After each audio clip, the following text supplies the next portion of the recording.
আমাদের দাঁড়াতে হলো আমাদের যে গতবার প্রার্থী করেছিলেন অসীম সরকার মহাশয়কে, সেই প্রার্থী এই হরিণঘাটা বিধানসভার সংগঠন নষ্ট করেছে, সংগঠন বাড়াননি।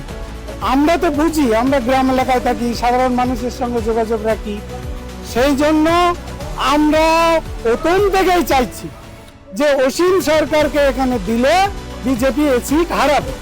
প্রকৃত দীর্ঘদিন থেকে যারা রাজনীতির সঙ্গে সংশ্লিষ্ট এবং এই বিজেপি রাজনীতি যারা ধরে রেখেছে 1980 সালের থেকে, তাদের সঙ্গে কোনো কোঅপারেশন নাই। যাদের সঙ্গে লোকজন আছে তাদেরকে সম্পূর্ণ বাদ দিয়ে চোর চুক্তা চরিত্রবান চরিত্রহীন যে মানুষগুলো এবং ধান্দাবাজি যে মানুষগুলো, তাদেরকে নিয়ে ব্যক্তিগতভাবে দলীয় নিয়ম শৃঙ্খলার মাধ্যমে যে মণ্ডল কমিটির সভাপতি নির্বাচিত হয়েছিল, সেই প্যানেলটাকে সম্পূর্ণ বাদ দিয়ে তার কিছু পেটুয়া মানুষকে সেইখানে নিয়ে আসছে। এমন কিছু কিছু মণ্ডল সভাপতি আছে, এদের নিয়ে এদের প্রতিনিধিত্ব করে অসীম সরকার।